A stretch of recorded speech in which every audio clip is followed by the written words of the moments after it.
waking up every day thinking about how you're going to end your life, how you could do it quickly, painless, how you could do it without hurting other people, became a daily thing for me.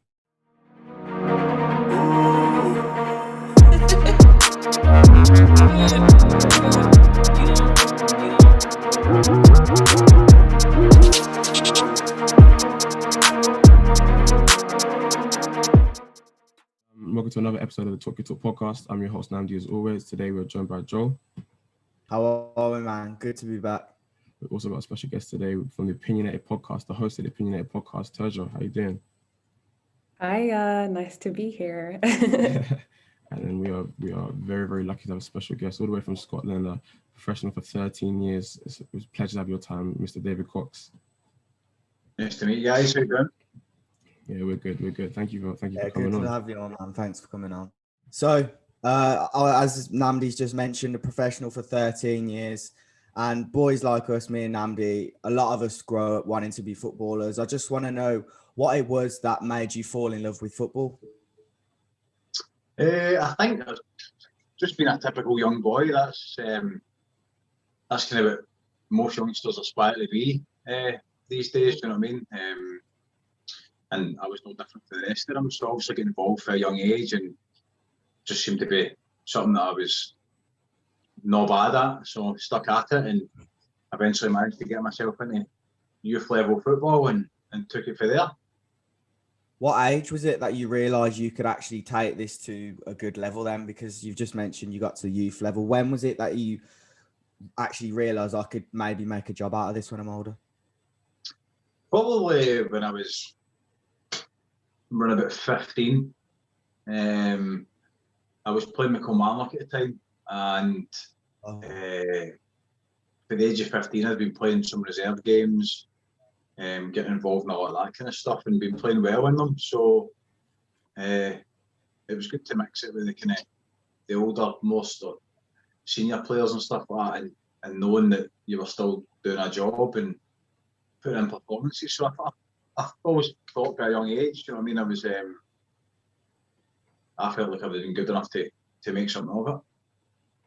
And if it was like almost if your childhood was like a movie, what would have been like the climax, the turning point? Was there a specific game, a specific goal that made you think this is what I will do, or was there a certain moment for that? When I think back, I remember I think I was only, I just turned 16 at the time and we played a reserve game at Rugby Park, and I can't remember who it was we were playing, but as a youngster I always played on the right wing and I was always really fast, and I remember the game we played, there was a lot of first team players involved and stuff like that, and I remember scoring this goal, and just kind of then I was like, it was a really, really good goal that I scored, and being at a young age I was just kind of like, it seems a bit surreal when it happens, but I kind of went on for then and started really playing well. So probably back then, and when that kind of happened, like you just get that kind of feeling about yourself, and and the confidence grows. So I'd probably be 16 when I really thought that. Do you know what I mean, first team players were saying to me like, you keep going the way you're going, you'll be the first team in no time and stuff like that. So it was good. Mm-hmm. And when did it become, obviously now you become more experienced in playing football professionally a bit later on down your career, what were the highs and lows like for you? There obviously was some fantastic moments, but what were the darker moments and the moments where football become more of a profession, more of a job for you? I think as you start to get older, so as I said there, being 16 years old and 15, 16 years old, playing a lot of reserve games, getting involved with the first team and that a lot was brilliant. But as you start to get older, and contracts come into play, and you've got a year left in your contract, where it becomes more pressure. You're actually playing to get paid then, do you know what I mean? You're playing to stay in a job, and it then turns from things like you enjoy it so much, you look forward to going to, there's a bit of pressure on you every day. You step on the training field every day, the team selection comes up and stuff like that. So I think it very quickly becomes more of a job than something you enjoyed when you were younger. So we obviously know that you've struggled with mental health issues, depression and suicidal thoughts in particular. I just wanted to know, could you maybe describe how depression manifested itself inside of you? Like, how did you feel towards yourself and other people and like life in general? From a really young age, I've always kind of dealt with things with anger. It's what I've known for a young age. It's what I grew up with, unfortunately. But that was just the way things were for me. So my response to things would always be anger. It would always get me in trouble on the park. I would get involved in things that I shouldn't have. I was easily wound up. Players would go out their way to try and get me sent off, and very often succeeded in it. But as I got older, and I was maybe obviously 16 years old, I said, and I was starting to come into more of a game and getting involved in the first team a lot more in the reserves. Then I went through a spell of injuries for about a year and a half. I had a double hernia operation. I was in a car crash. I broke my wrist. I tore my medial ligament, and it all happened in the space of a year and a half, and it really, really set me back and put me into a really dark place. So on top of the whole anger issues, and then that happening as a youngster, trying to obviously chase the dream, it then started to, obviously at the time I didn't know it was, I wouldn't say that depression or I had that kind of thing, do you know what I mean? But obviously it turned into that, and things started to get worse for me. So my anger was like through the roof, and the way I'd react to things, I probably had a chip on my shoulder, like kind of why me type thing. And then when I came back to play, I was never back at the level. Not never back at the level I could play. I could always play like that. I could always play well, but it was little things that happened that I just used to. It would just flip a switch and I would react wrongly. I would get involved, as I said, get involved in more stuff that I shouldn't have been. I would talk back to managers. I would have a bad attitude towards them, not towards football. I never had a bad attitude. The way that I trained, the way that I played, I always gave 100%, but I would sometimes not know a way to shut my mouth. Do you know what I mean? Yeah. And then that in turn obviously had the opposite effect that I wanted it to. And then things just kind of got worse for there. So once anger became the only thing that I knew, I was getting fed up with that. And I was getting fed up with the way I was acting. I was getting fed up with the things I was doing. So I started to try and keep things in. And then it obviously turned into self-harming. And things just grew for there as I got older. Do you know what I mean? I've had episodes where I've tried to end my life. Do you know what I mean? It's been really, really bad at certain points. But I would probably say a lot stemmed from that, and then getting to an age where I was 19, 20. I was in my last year of my youth contract, and I was basically put out the door, and it was like, oh, we're not giving you a contract. That's it. And there's nothing there for boys at that age, that, or at least not when at my age. Anyway, it was, you were sure the door, and that was it. It was go and find yourself something else. Unfortunately, you're just through in the scrap heap, as they say up here, along with a lot of other young boys. Do you know what I mean? And you've got no experience outside of football. So leaving football and trying to find what it is you want to do becomes very hard. And obviously, if I look for a job with wages and whatever else, that's all gone, and it's gone like that. It's done. Do you know what I mean? And it's hard for young boys to take. And at the time, I had my daughter was due to be born when I was at Kilmarnock, so having a child on the way, and then finding out you've not got a job and you need to go and find something that's, as I say, you have no experience in. It's hard, and it takes you a few years to get to a point where you figure out what you want in life. So those first few years when I left full-time football was really, really difficult. Yeah, just to carry on that. I mean, you touched on obviously in previous interviews as well how you were released from Kilmarnock at a really young age.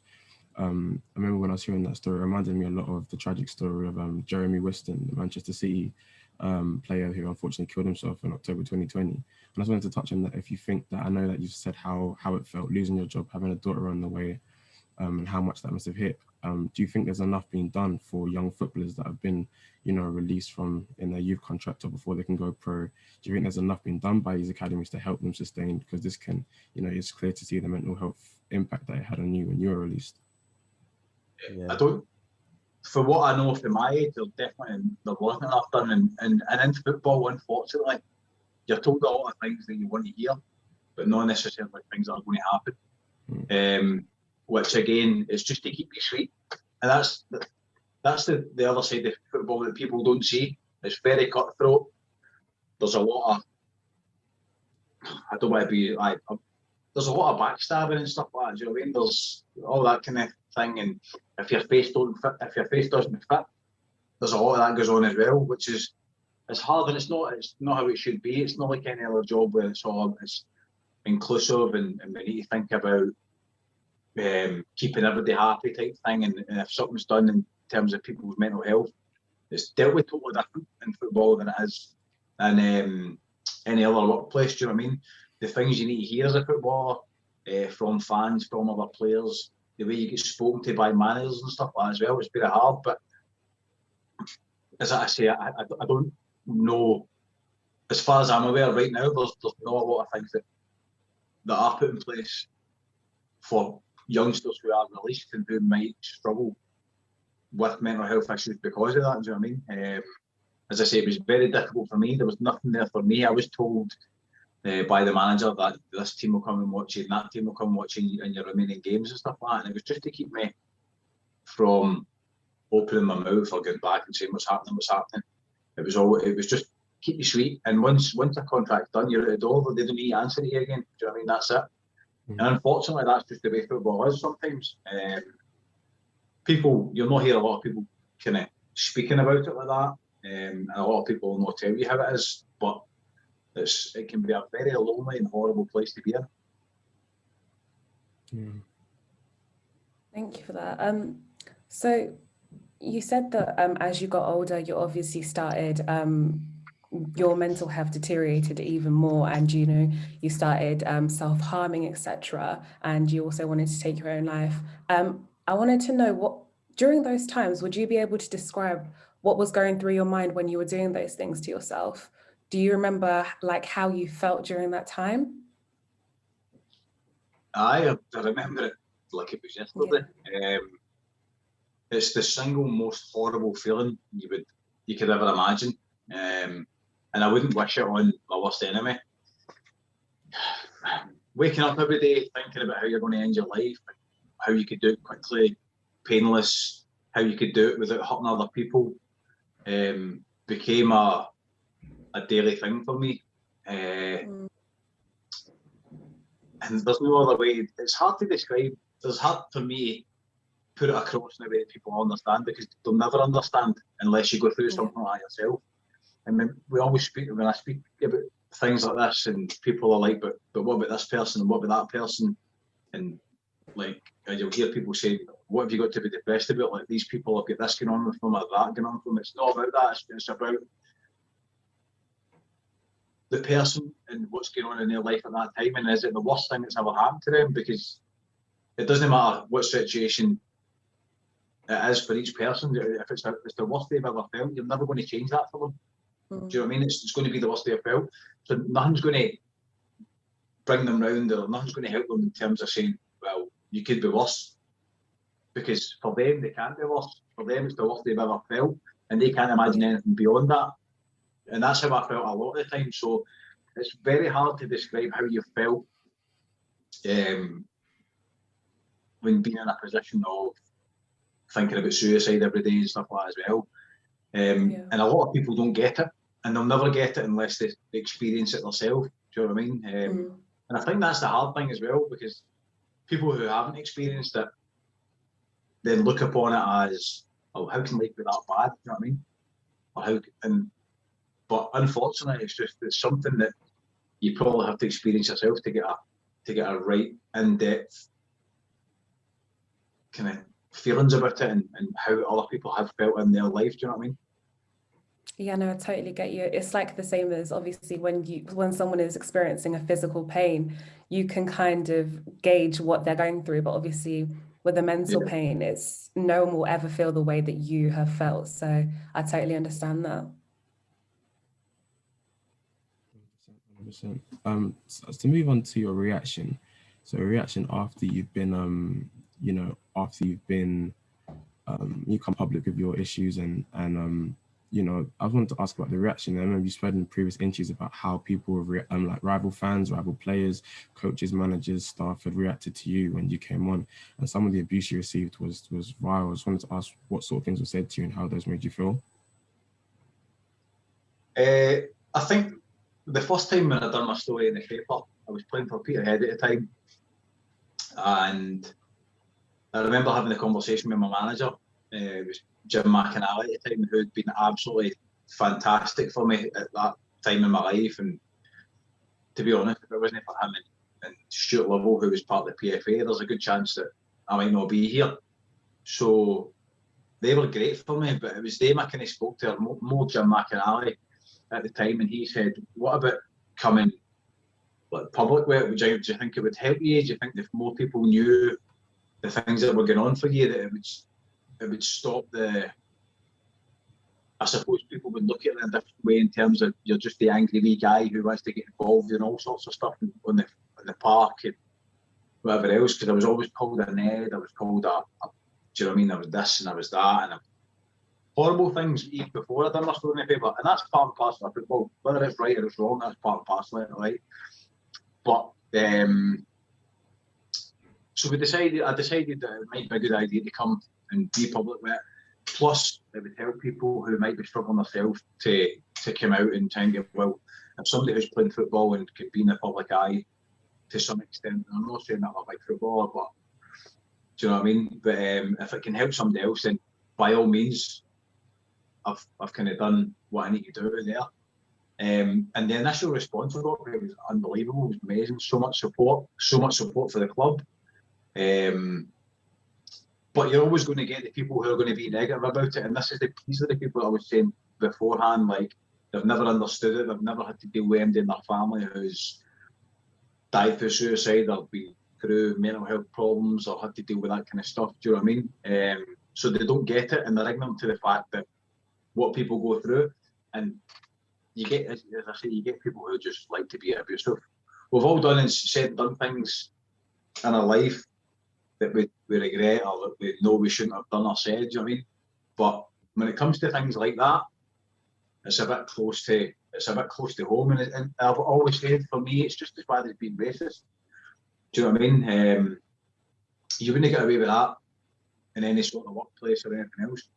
And as you touched on earlier about like it's something you're not able to see. It's not a broken leg you've got, or you're not injured, or do you know what I mean? But you're mentally, like, your mental health suffers, and people don't see that. So because they don't see it, they think that you're at it or whatever else, so you're just using it for excuses.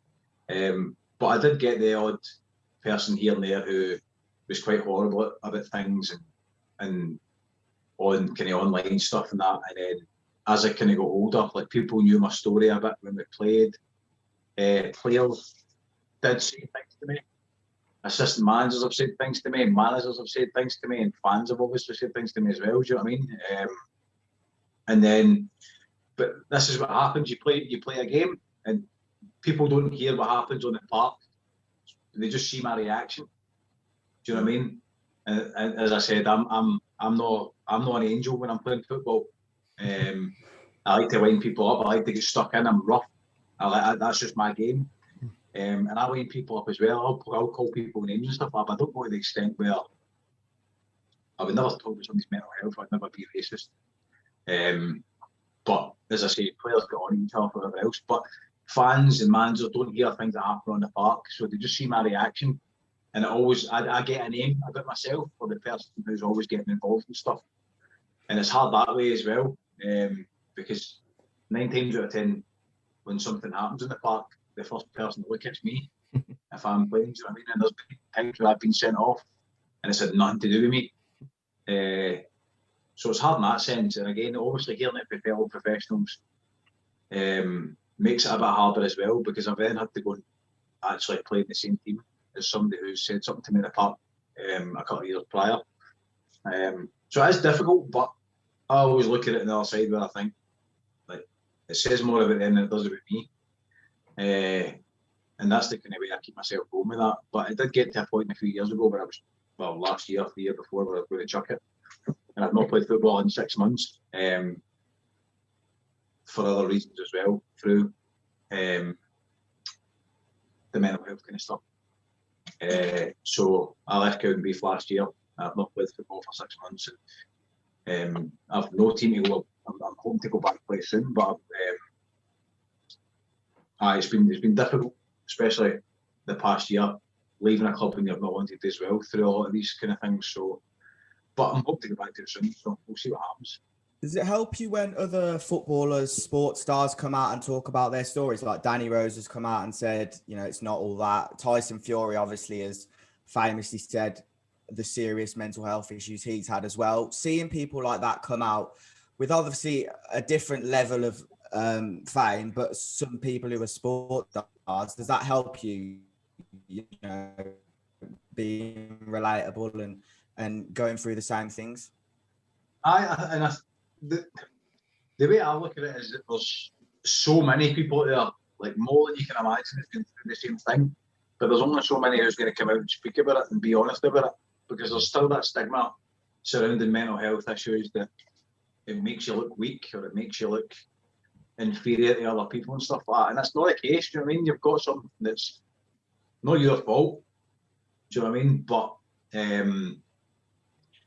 we'll deal with things in different ways. And unfortunately, people like your Tyson Fury and stuff like that, they're mega stars. I mean, they're like in the spotlight, and if things don't go right for them, it can very quickly turn really bad, because, as I say, they're in the public eye a lot more than somebody like myself. And the abuse that comes along with that is 100 times worse. Do you know what I mean? So, but at the end of the day, when you're saying like things are not always made out as good as they are, like, football's not. It's not. It's the end of the day, if you're good at it and you're lucky enough to be good at it and go and play at such a high level, then brilliant. Do you know what I mean? If you go through your life now, you're making mega bucks. But for the kind of normal person, especially up here in Scotland, like, unless you play for Rangers or Celtic, yeah, you're not making that much money. Do you know what I mean? And that's the thing. A lot of boys up here are part time and they work as well, because they can make more money than playing full time sometimes. But it is good when some of the other boys come out and they speak about their troubles and stuff like that as well, because then it just obviously helps other people kind of open up a bit and feel like, right, it's okay, because like more and more people are talking about it. So it's something I don't need to be afraid of, and I might start to, and see the people that come out, players after it, like I done my story, who I knew, and who would come and speak to me about stuff and that as well. It was like there was a loads knock-on of them. effect. Aye, and that's what we need. We need to speak about it a bit more. Do you know what I mean? In order for things, that the stigma that surrounds it to kind of obviously disappear. But you're always going to get people who bring you down and make you feel bad about it and say things about it, and that's, for me, that's never going to change. That's just life, and that's, unfortunately, we live amongst those type of people. Do you know what I mean? As I say, you're never going to get away from the fact that you're going to get abuse at football games, you're going to get abuse outside the football, and all sorts of walks of life. Do you know what I mean? There's always going to be those people, but especially for me in football, it's never going to change. Like, how are you supposed to police things that happen in crowds of people and you don't know who said what? And it's too hard. Do you know what I mean? And the only thing that I think is disappointing for it is that if I react to it, I'm supposed to just hold my hands up and go, I play football, so that's part and parcel of the game. It is, but it shouldn't be. And if I react, then what happens? Who's hit for it? I lose my job, I lose my contract at a club because of what somebody said off the park of me, and it gets forgotten about. fans think that they can pay money and come in and say what they want to say, and at the end of the day they leave and they go on with their life, but they don't know the knock-on effect it's had on players on the park and how it affects them for days, weeks, months after it. Because it's happened to me. Do you know what I mean? But if I had reacted at the time, then I would have been the bad one for it, or I'd have been a Coxie the psycho again, that kind of thing. So it's hard, but never going to change. But it's always good to see other people coming out, other sports persons, because let's be honest, just because you play football or you box or you're a fighter or whatever else, cricket, anything like that, it doesn't matter. Like, you're not exempt for having mental health issues. It's going to happen, and there's a lot more people out there who are actually suffering from it than we actually know. So it's always good to see people come out and talk about it. So overall, do you not think that? Sorry, I was going to say. So overall, do you not think that the football authorities can really do much to kind of ease the situation, or help you guys when you're being ridiculed or provoked? They've said for years that they're going to do stuff about it, but what's happened? Do you know what I mean? I never really used to say much about it because I was obviously playing at the time. But now I'm just like, so it's time for them to kind of step up, and they need to do something about it. They know what's happening. Clubs know what's happening. Managers know what's happening, but there isn't really anything being done about it at all. From my point of view and for what I've experienced, there's not much being done about it. So it's hard to kind of keep going on and knowing that stuff like that's happening. And again, as I said, we're human. Like, there's only so much somebody can take before they get to breaking point. You know what I mean? And I was nearly there. And that's why I was thinking about like chucking the game and just concentrating on what I've got outside of football. But I do miss it. Do you know what I mean? But no, I really don't think that the kind of governing body or clubs themselves are doing much at all. Don't get me wrong, there's been clubs where it's happened and they've told us, oh, we'll deal with it and we'll deal with the person and they'll not be back and stuff like that. But they missed the other hundreds of chats that I've shouted on the park as well. So when it suits them, they'll do something about it. But 9 times out of 10, there's nothing done about it. To stay on the topic of football authorities really quickly, you said before in previous interviews, quote you in previous interview, and you said that because I played football, the PFA were great in terms of getting me the help I needed. It's not available to your average person. If it wasn't for football, I might not be here. And you said that there's not much that they've done to help you, as in the abuse you received, but to help you recover, there was great. But you also did say because you are a footballer, because you're a profession, you've got special treatment. What do you think that should be done to help people that aren't footballers get the treatment that you got that luckily saved your life? There needs to be such things available there 24/7 for people, because at the end of the day, like, people are sometimes hours away from not being here. Do you know what I mean? I remember when I cut my throat 4 years ago, when I left the hospital, I was told that I would be put on a waiting list and I would be seen, what was it? Anything between 14 to 16 weeks. Now, bearing in mind, 2 or 3 nights before that, I've literally took a knife and slit my throat, trying to kill myself. And you're sent away with a card saying, if you feel like that again, give us a phone. There'll be an appointment set out to you and you'll be seen within 14 to 16 weeks or whatever it is. So there's people who get that news, leave the hospital and kill themselves within a couple of hours for that reason, because they thought having to live with that for the next 12 to 16 weeks is unbearable. Do you know what I mean? When there's not enough resources there, or there should be enough resources there, because I don't know, I don't want to get into too much with that, but do you know what I mean? There should be something put aside to help this, because suicide in even males, like, what is it, like 85 males a day? Crazy. A day. It's ridiculous, do you know what I mean?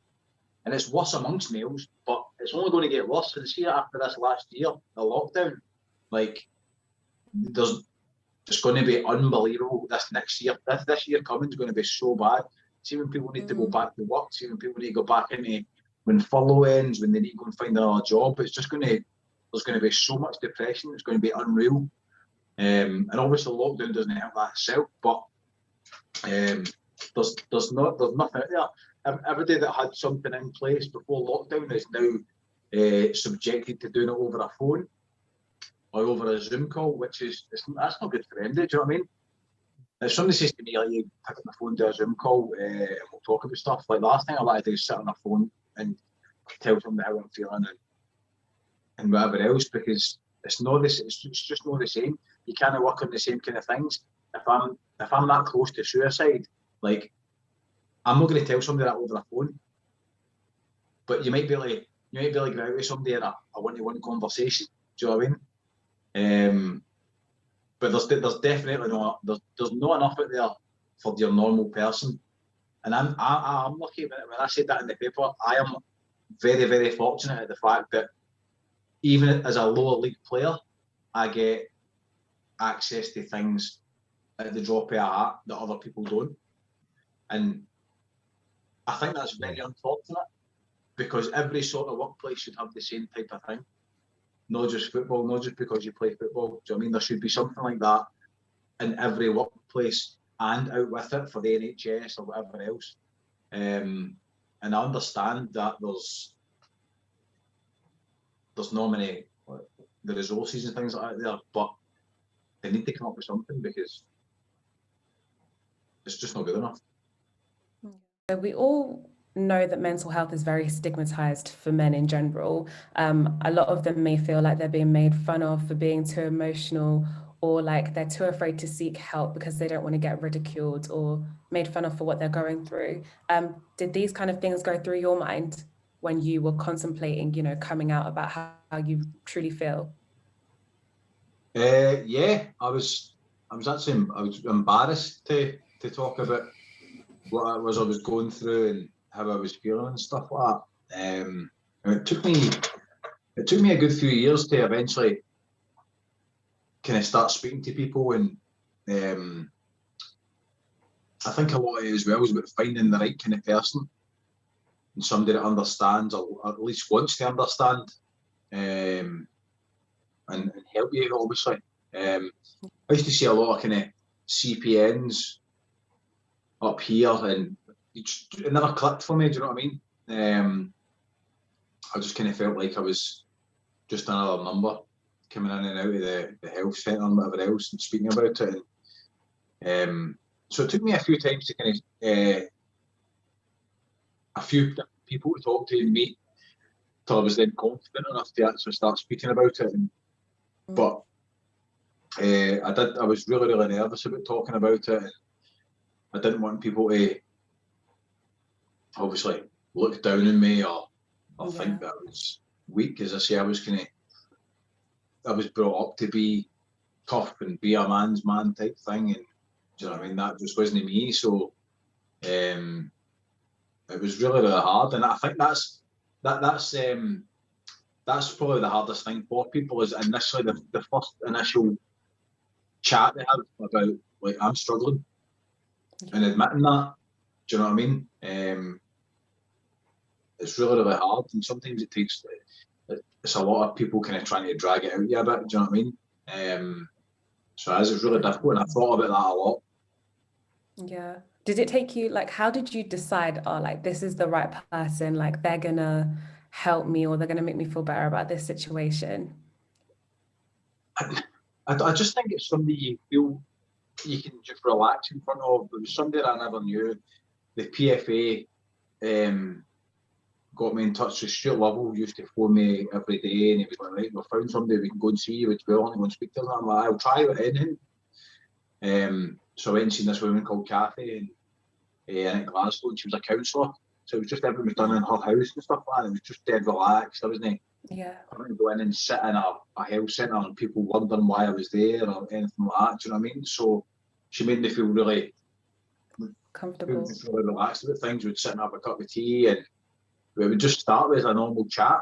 Do you know what I mean? Yeah. It wasn't like sit down straight in, right, so what's up with you?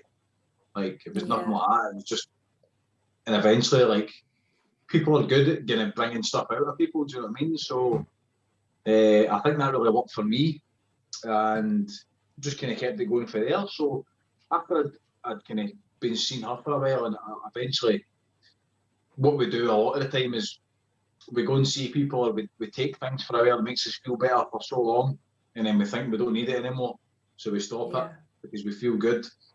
And that's probably a mistake that I made a few times. But after seeing Kathy for however long it was, I was more confident about speaking about it to other people. So that definitely helped me. And we're finding somebody who made you feel relaxed and never die. She never kind of went right in the deep end about were just there and you chatted, and things just happened, things came out, things were said, and they can obviously pick up on that side of things and then kind of bring it out you slowly. But do you know what I mean? Because not every session was about how low I was feeling. Do you know what I mean? Maybe sometimes sat there and spoke about the good things that were happening and stuff like that. Like, it was, do you know what I mean? So, but then it's the same as anything else. You get to know somebody, you start to feel a bit more confident, a bit more trustworthy around about them, and things just come out. So I found that kind of very helpful, and that's probably where it started for me. I hear you. So would you say that you found it easier speaking to someone who wasn't initially like close to you, so like a family member or a friend? Was it easier because you had that kind of bit of distance, would you say? Much easier. Like, even when I was younger, like, I was always, as a child, I was just like 100 miles an hour all the time. So when I did kick off and I did start stuff, like, people would be like, get a grip of yourself, you know what I mean? Stop being this, stop being that. And if I felt really down, they would be like, what's up with you? And so I felt like I couldn't speak to them anyway. So having somebody who was like just coming in from the outside, never knew anything really about my background, never knew the way I was, couldn't turn around and say to me, like, get a grip of yourself, do you know what I mean, man up. That type of thing was much easier because they know to a certain extent why you're there. Yeah. But they don't, they're just so easy. I mean, they don't judge you for anything else. Whereas with family members, with friends, we've all done it. Do you know what I mean? We've all said things to friends and family and stuff like that. But they might be like, why did I say that? But when you meet somebody on the outside, like, who doesn't judge and who doesn't kind of come out with anything, I think those kind of things, it's so much easier. Yeah. Would you say then it's more difficult to tell the people closest to you and the people around you, like the training pitch and the changing rooms, things like that? Is it more difficult to those who you already know to actually tell your story? And was it more difficult the way they reacted as well? Yeah, definitely. As I say, I've never really had the relationship with my mum and dad where I would go and tell them things. It's just never happened. I had two brothers and a sister, so when we were younger, as we done was fight. And I think as I got older, I've always been a lot closer to my sister than I have been to my brothers. So I think the one person in my whole family I could speak to was my sister. And I did a lot of the time once I started getting comfortable with the fact that people knew that I had my own problems, that I had issues. And my sister's a mental health nurse as well. So she, at times, like, as I got older, obviously she'd be like, David, you can't do this kind of stuff. Like, but it was never like, get a grip of yourself, you're this or you're that, or you're a joke, you're an embarrassment, or whatever else. None of that stuff. My sister never like that. She always listened. But I probably never started speaking to her until I'd spoke to a lot more different people and I was a bit more confident. But it's definitely much harder to speak to those closest to you because you do feel embarrassed. Do you know what I mean? You don't want to be the one in that family who has got something wrong with them, who's, do you know what I mean, who's different from the rest. So it is difficult in that sense. And what would you tell your younger self then? Because obviously, like you've just said, sometimes it was difficult. You didn't know who you could speak to. Obviously, your sister was someone that you did speak to a little bit about it. But say you were a 13-year-old kid, a younger kid going through similar problems, how would you tell them they should deal with those issues? it's hard to then tell a kid how they should react. I think a lot of it depends on their surroundings and that as well. If you've got family members or parents and that unfortunately they do in the world, they don't care. Regardless, do you know what I mean? They'll tell you to shut up and get on with it and whatever else, or the way they're brought up and stuff like that. But I would always urge young people to speak to someone, whether it be friends, family, a school teacher, if they go with somebody at school, that kind of thing. Or if they go to any kind of football clubs, any kind of social clubs, that kind of thing. If they've got a good relationship with somebody and they know people they can trust, then speak to them about it. Do you know what I mean? Speak to somebody they feel confident about. I think a lot of my issues came from holding things in, and then it was too late because I would just erupt. It's like and then I just ended up building up this sort of name for myself that you were a wee bugger when you were younger, or whatever. Do you know what I mean? Or you were hard work when you were young. You were 100 miles an hour, that kind of thing. Like, but I think in this day and age, I think it's even harder for kids again, because there's so much pressure put on them from social media, which is, we never had that when I was younger. Do you know what I mean? And all kids do these days is try to aspire to be someone famous, or do you know what I mean? They're always constantly on YouTube watching people, or Facebook, or younger kids following people at the gym, and they end up taking steroids for a young age and that as well. It's just they've kind of started off on the back foot already. Do you know what I mean? I think social media's got a lot to answer for from that, and then you've got all the stuff that comes with it. So things that happen at school. When things happened at school at my age, it happened at school, you went home and that was it, you forgot about it, because there was nothing to go jump on online platforms. Whereas now there's a lot of online bullying goes on. It's too easy to get in touch with kids through Snapchat, Instagram, Facebook, whatever it is, and be abusive, be horrible. Kids feel like they're being left out of things if they're not tagged and stuff, if they're not, do you know what I mean? I've experienced all this through having stepkids of my own and my own children as well. So I think it's a lot harder for kids now than it was for us. But I would always say to younger kids that if you can speak to somebody, like, and if you're feeling low and know yourself, like, it's okay to talk about it. It's okay to feel like that. But don't feel like that alone. Don't hold it in and kind of think that you're going to be okay if you just letting things like that build up and build up. There needs to be a release somewhere. So if that's getting off your chest, talking to, as I said, friends, families, just somebody you trust, then that's what we can urge them to do. You said previously as well that despite all that you've been through, that you don't regret any of it, that's made you the person you are today. So I just wanted to ask a question on that, about where you're at now. Obviously you've been carved out a 13-year career, and you've also run a successful gym as well, and you've gone into the career of personal training. Where are you at now in the stage of your life? Firstly, I still struggle. I still really struggle sometimes, like really bad. I got up a day and I really couldn't bother with anything at all. Do you know what I mean? I could have probably just, if I had the chance, lay in my bed. And I've not been like that for a while, but now that when it happens and I know what's coming, I know how to deal with it. Do you know what I mean? So, but in terms of how my life is now, I think even in this past year through the lockdown, leaving football, having the gym shut down, I think I've done really well in terms of where I'm at mentally. I have struggled a bit through lockdown, and there's been periods where I've had a bit of a meltdown, but I've picked myself back up fit, and I'm doing my live classes. I'm still obviously trying to get back and keep myself fit and stuff like that as well.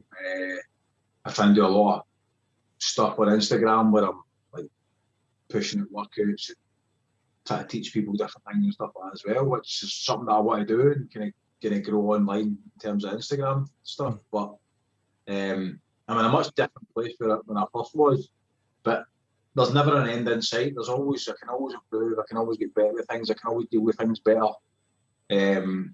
And for me, my depression, my low mood, my mental health, it's never going to be, I'm never going to have a down day again. Do you know what I mean? I'm always going to suffer at some stage. I think everybody does as well, but it's just about how we deal with it.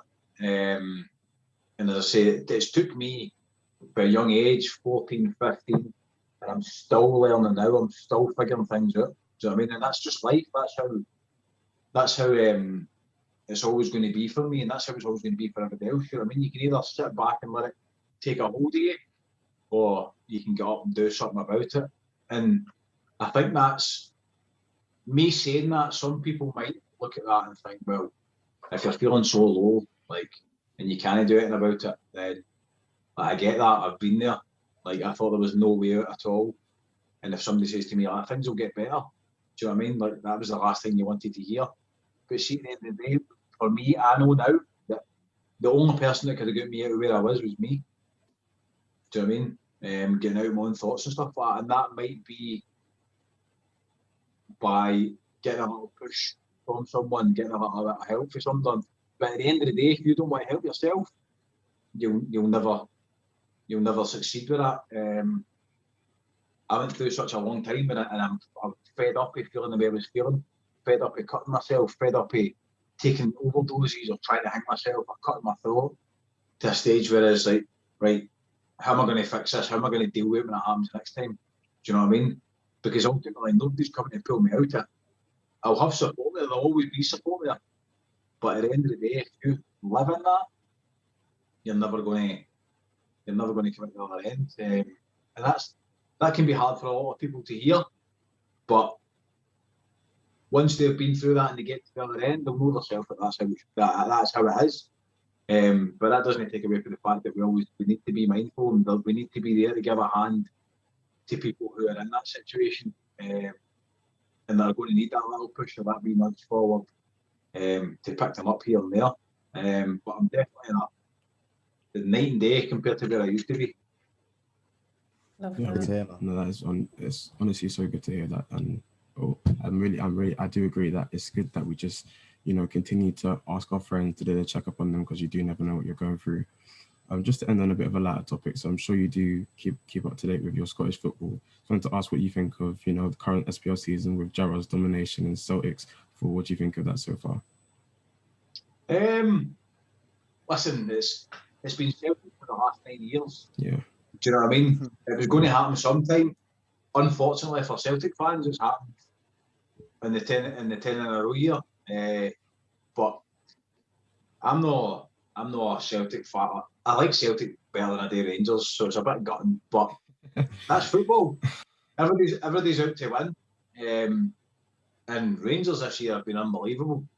And that's credit to obviously like Steven Gerrard and stuff like that. But this is another thing that, and obviously we'll try to end it in a bit of a thing, but look at the stick that a manager's getting because of a job that's not been done at a club like Celtic. Do you know what I mean? He's not went there deliberately for this season to end the way it's ended. He's tried the best he could with the team that he's got and the people he brought in and thought would have done a job. That's football, it happens. Do you know what I mean? And that's unfortunately how football is, because look at the criticism that's happened. Yeah. Look at the abuse that he's got. Look at the stuff that was put outside buses and stadiums and whatever else. Like, if you go to your work and you have a bad day, and that's it. You go home, your boss will come in and say, right, forget about it, whatever, we'll pick up the next day. But in football, it's not allowed. Do you know what I mean? And that is one bit that I don't like about football. That's what puts me off playing football. That's what puts me off watching football.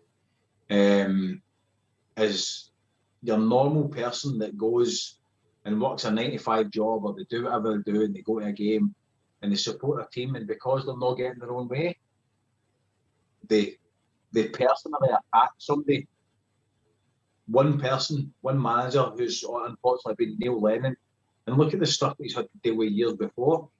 Bullets being posted through his letterbox and stuff like that because of a game of football. And we all know that, like, the Rangers and Celtic things are massive, and it's the same in different countries with different clubs. But nobody should ever have to go through that because of a game of football. Do you know what I mean? End of the day, Celtic were never going to run away and keep winning leagues. It was going to happen sometime. Do you know what I mean? Yeah. But what you do in football is quickly forgotten when things don't go the right way. And that's the harsh reality of football as a whole. But it's been a crazy season, it's been a crazy year. Fair play to the Rangers because they've done what they've wanted to do, and that's it. Celtic have not done what they're supposed to do. But that's football. You win some, you lose some. Yeah, brilliant. David, I just wanted to say again, thank you for coming on. Your story is so courageous and inspiring, and I really think it can help maybe a young footballer that might have gone through something similar to you that just needs someone to speak to. I do think that what you've been through can inspire a lot of people, and we just want to thank you for your time for coming on today. Yeah, most men watching this will have related to you in some way, without a doubt. So yeah, I honestly do appreciate it for coming on. So. Yeah, and I just want to add, even if they're not a football player, you're inspiring other men in general just to come out. So I really appreciate that, and I really rate you for that 100%. That's what people always try and speak to me, and they ask me, and it always starts with the football side of things, but I'm nearly past that stage of football, do you know what I mean? So for me, it's not about just talking about football players, it's people in general, because as I said, I got the help I needed through football, but there's millions of people out there who need that help, who are suffering and they're not getting the help. So I do the fitness thing, I do the whole that kind of thing to try and inspire people to get fit. That's what keeps me going.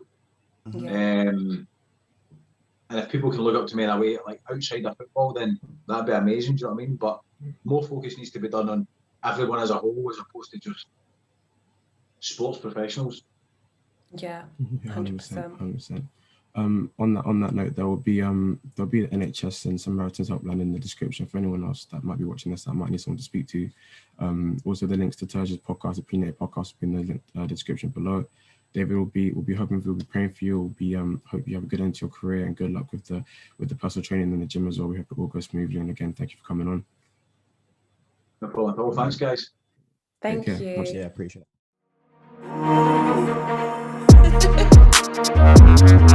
it.